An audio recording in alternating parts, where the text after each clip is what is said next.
Hello everyone, मैं अभिषेक कुमार और इस लेक्चर में हम बात करेंगे मैक्सवेल्स स्पीड डिस्ट्रीब्यूशन लॉ की। तो इसके पहले मैं डिस्कशन स्टार्ट करूं, मैं एक छोटी सी बात सोचो जरा आप कि जैसे मान लो कि किसी भी गैस की किसी पर्टिकुलर टेम्परेचर पे आरएमएस स्पीड है 500 मीटर्स पर सेकेंड। मान लेते हैं अपन किसी टेम्परेचर पे गैस की आरएमएस स्पीड है 500 मीटर्स पर सेकेंड। तो इसका मतलब ये नहीं होता कि इसके जितने भी पार्टिकल्स हैं सब में 500 मीटर पर सेकेंड स्पीड होगी। कुछ पार्टिकल्स ऐसे भी होंगे जिनमें स्पीड 500 से कम होगी, कुछ ऐसे भी होंगे पार्टिकल्स जिनकी स्पीड आरएमएस स्पीड से ज्यादा, मतलब 500 मीटर पर सेकेंड से ज्यादा होगी स्पीड। तो कितने नंबर ऑफ पार्टिकल्स में कितनी स्पीड है ये बताया मैक्सवेल ने एक इक्वेशन देखकर, और बहुत सारे सीरीज एक्सपेरिमेंट्स करे होंगे हमने, लेकिन वो अपने डिस्कशन का पार्ट नहीं है, सिलेबस का पार्ट नहीं है। तो मैं आपको मैक्सवेल की इक्वेशन बताऊंगा क्या है, और उस इक्वेशन से रिलेटेड कुछ बातें भी बताऊंगा। तो आइए, सबसे पहली बात जो इसमें पता चलती है, मैक्सवेल ने क्या बताया,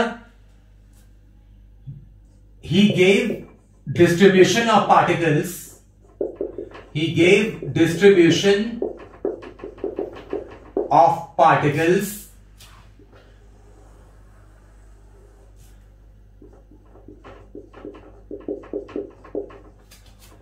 with different speeds. He gave distribution of particles with different speeds. एक इक्वेशन बनाई उन्होंने, एक प्लॉट, जिसके जरिए वो बता सके कि कितने पार्टिकल्स होंगे जिसमें इतनी स्पीड होगी। ठीक है, जैसे कि मान लो सपोज dn, n नंबर है, dn थोड़ा तो small number, dn represents number of particles with speeds between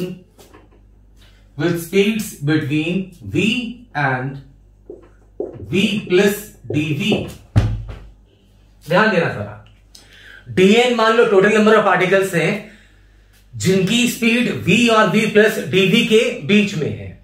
तो मैक्सवेल ने यही इक्वेशन बताई उन्होंने कि dn upon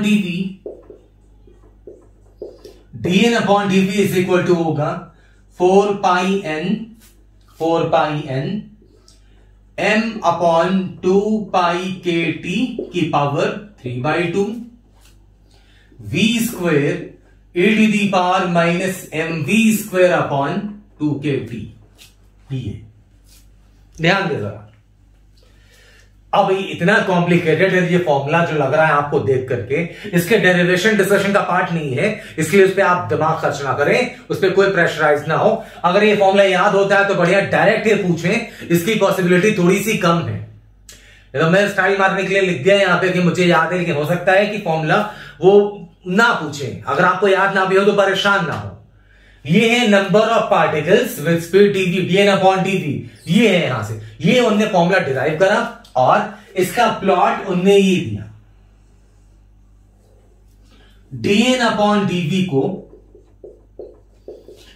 against speed plot करें तो ये प्लॉट कुछ आती इस तरीके की।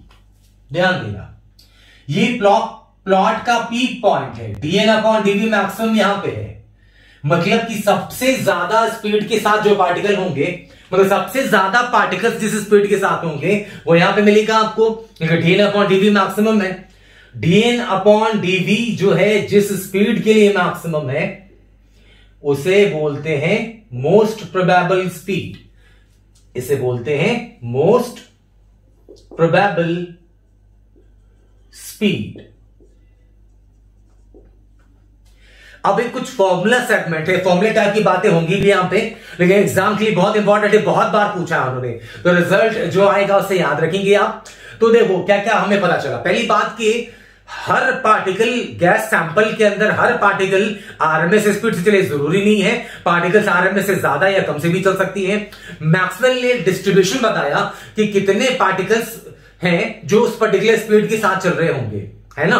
तो मान लो dn नंबर ऑफ पार्टिकल्स हैं जो v और v प्लस dv के बीच में स्पीड है इनकी, तो dn अपॉन dv का फॉर्मूला मैक्सवेल ये डिराइव करके बताया होगा अपने तरीके से, ये है, याद रह जाए तो बढ़िया, याद ना भी हो तो डायरेक्ट फॉर्मूला पूछे, इसकी गुंजाइश कम है। और ये रहा इसका plot, dn upon dv maximum होने का मतलब क्या है, dn है नंबर ऑफ पार्टिकल्स, नीचे स्पीड है, तो dn अपॉन dv मैक्सिमम होने का मतलब ये हो गया कि मैक्सिमम नंबर ऑफ पार्टिकल उसी स्पीड के साथ ट्रेवल कर रही है ना।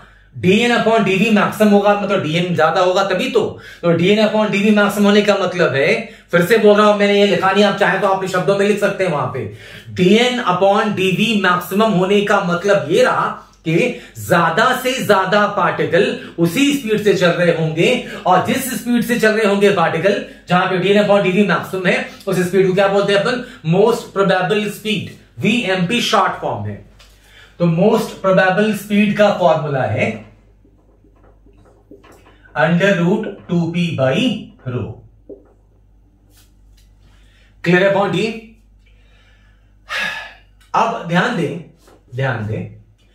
आइडियल गैस इक्वेशन में था PV is equal to nRT,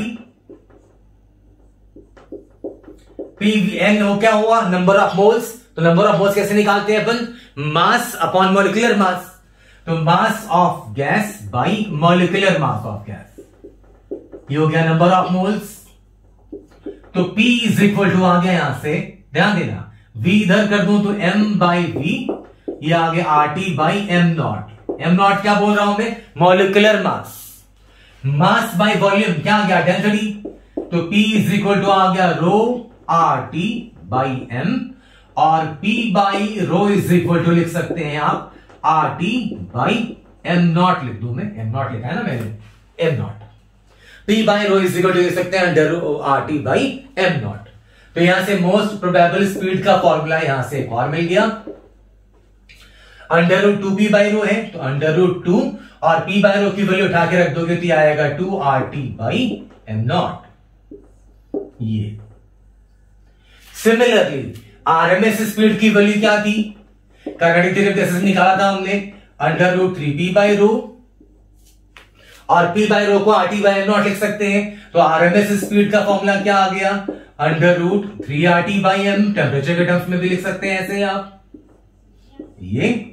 और एक और डिफाइन करते हैं अपन, एवरेज स्पीड, एवरेज स्पीड, इसका भी कोई डेरिवेशन नहीं है, एवरेज स्पीड जो गैसेस पार्टिकल्स की है वो बताया गया है √8p बाई पाई रो, ये है average speed, 8p upon pi rho. पहली बार जो बिगिनर्स और फ्रेशर्स हैं इस तरह की चीजें देखते हैं, उन्हें लगता है कहां से आ रही चीजें, इसका जो डेरिवेशन डिस्कशन का पार्ट है वो इंजीनियरिंग में जरूर मिलेगा आपको, अगर आपने वैसी ब्रांच चूज करी तो। फिलहाल अभी करंट स्टेटस ये है कि पेपर्स में केमिस्ट्री में पढ़ने को आपको मिला होगा, फिजिक्स का भी पार्ट है, बहुत सी चीजें नीट में मिलती है केमिस्ट्री से, तो ये रिजल्ट डायरेक्ट इस्तेमाल में आता है, इसलिए रिजल्ट आपका याद रखना बहुत ही जरूरी है। p बाई रो को क्या लिख सकते हैं, RT बाई M, ये आ गया √8RT by pi M not, ये है एवरेज स्पीड।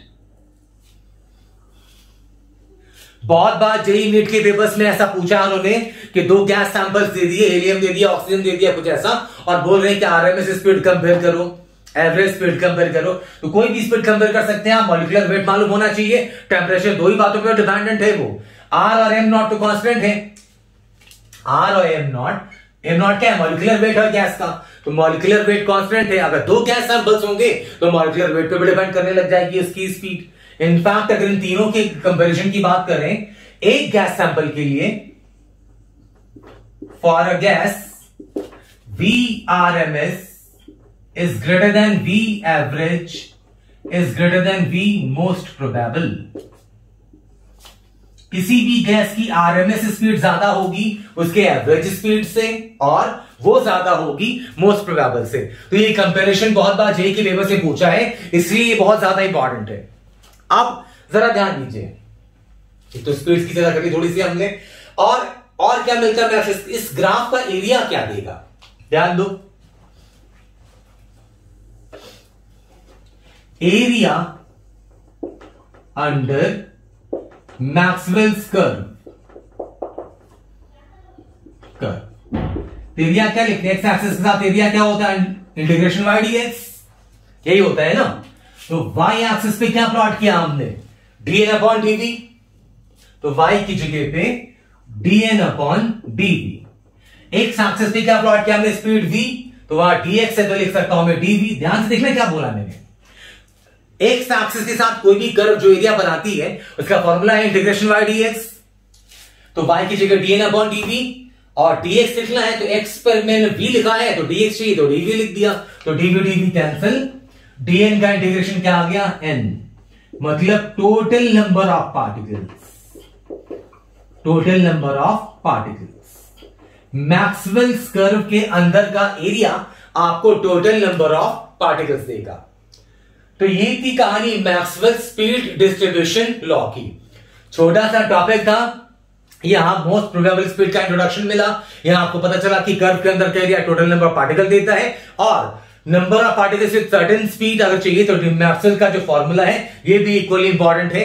डायरेक्ट फॉर्मूला पूछने इसकी गुंजाइश थोड़ी सी कम है, डायरेक्ट नहीं पूछा उन्होंने पहले, लेकिन जेई का भरोसा नहीं है क्वेश्चंस कब और कहां से आ जाए। तो आई होप छोटा सा डिस्कशन था आपको समझ में आया होगा। किसी किस्म की परेशानी हो रही हो, हमेशा कहता हूं मुझे वो फीडबैक कमेंट्स में जरूर बताएं। मिलता हूं मैं अगली क्लास में नए टॉपिक के साथ। Thank you so much. जय हिंद, जय भारत।